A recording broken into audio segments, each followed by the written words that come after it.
On March the 25th, 1957, with the creation of the European Economic Community, the first significant steps in the creation of this global government were taken. Since then, the EEC has become a testing ground for the New World Order. With the basic tenets of freedom of movement between member states already established, goods and people can move relatively freely within this one superstate. The plans are already underway for the establishment of complete monetary union, and the powers of the governmental body of Europe are growing every day, paving the way for complete political and legislatory union.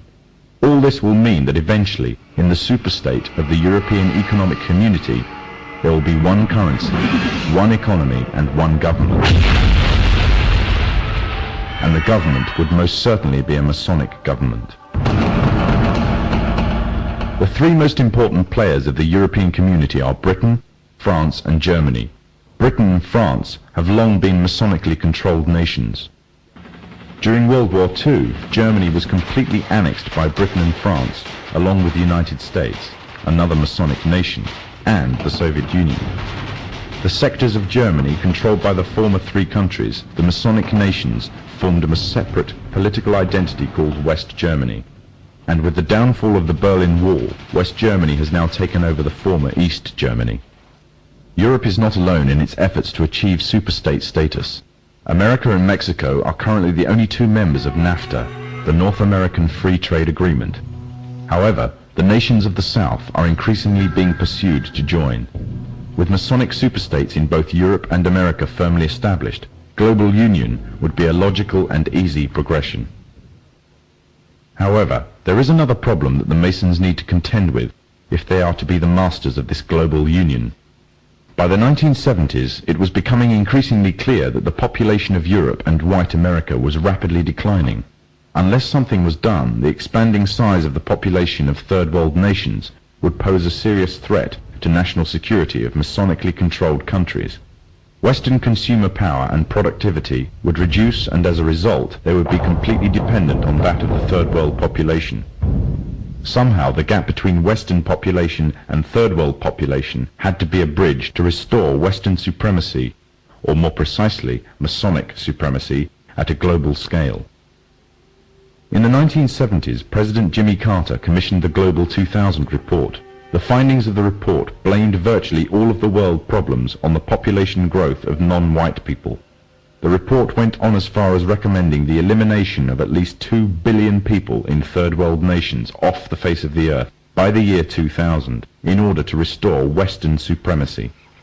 Interestingly enough, also in the 70s, the AIDS epidemic broke out, claiming huge amounts of life in third world nations, as well as amongst the growing black and Hispanic population of America. It was said that the virus originated from green monkeys in Africa and was later passed on to the local population through either acts of bestiality or through consuming them as food. From there on, AIDS spread like wildfire across the African continent and later on to the rest of the world, claiming millions of lives.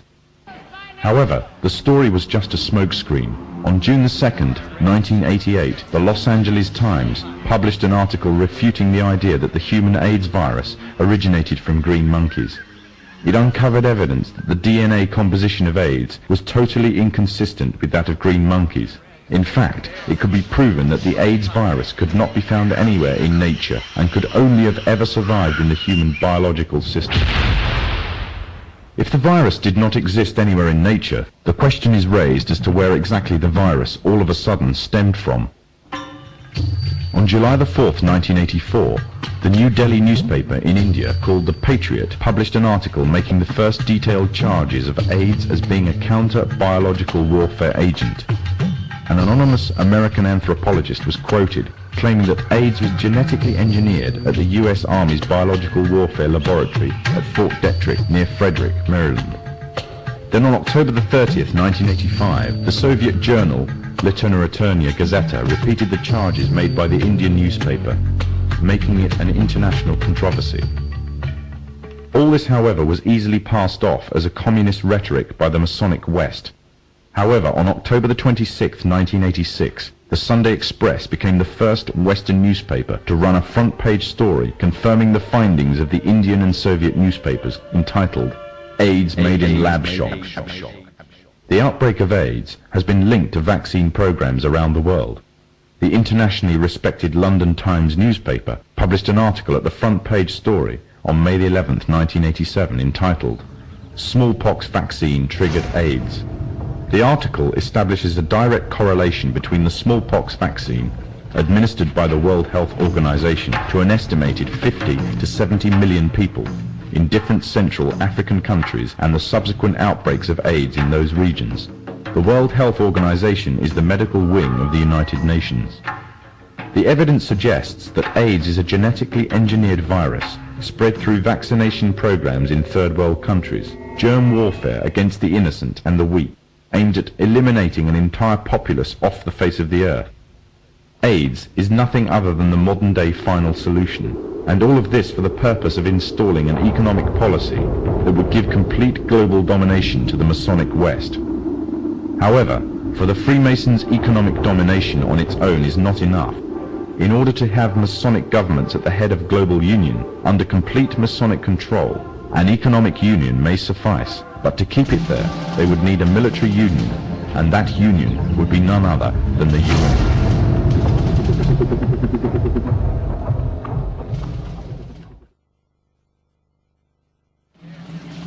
The United Nations is a general assembly of the majority of the nations of the world.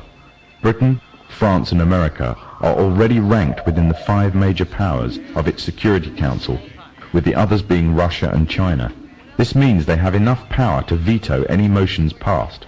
In December 1992, the President of the General Assembly declared that the UN must become a functional world parliament, and went on to say that the UN should be equipped with its own intelligence service. However, the UN has already attained military power. It operates its own army, an army that stood back while thousands of Muslims were killed by the Serbs in Bosnia, and instead implement an arms embargo that left the Muslims without any means of self-defense. When UN soldiers were sent to wage war against General Mohammed Farah Aidid during the months between June and October 1993, American helicopters fired on hospitals, houses and civilian crowds, killing hundreds of unarmed people. After an attack in which 71 died, the head of the UN mission, Admiral Jonathan Howe, said, "We knew what we were hitting. It was well planned." This was a clear breach of the Geneva Convention, but when the US military attorney was confronted on these points, his reply was that the Geneva Convention did not apply to the UN forces on the technicality that the UN is not the signatory to the convention. In other words, UN troops were free to commit any war crimes or atrocities they wanted and were above any law. In fact, the UN, far from bringing peace with it as it claims, instead has spread corruption in the land, leaving a trail of death and destruction wherever it has gone.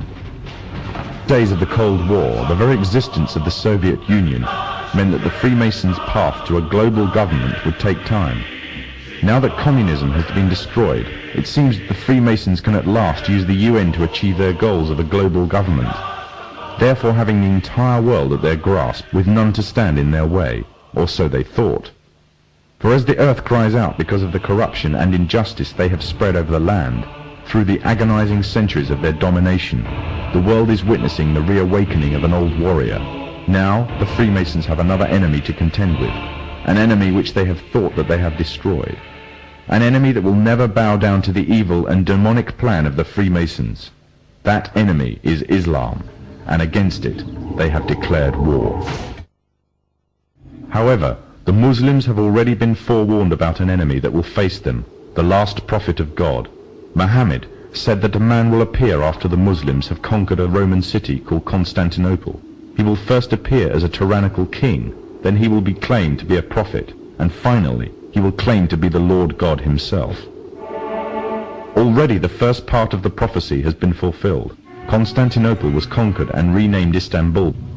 The prophet further foretold that this liar would start to conquer the world, country by country, fortress by fortress, region by region, town by town, and no place will remain unscathed except the 2 holy cities of Mecca and Medina. He will possess powers to issue a command to the sky, and it will rain, and to the earth, and it will produce crops. He will call to a false religion and bring something which resembles paradise and hell, but that which resembles paradise will in fact be hell, and that which resembles hell will in fact be paradise.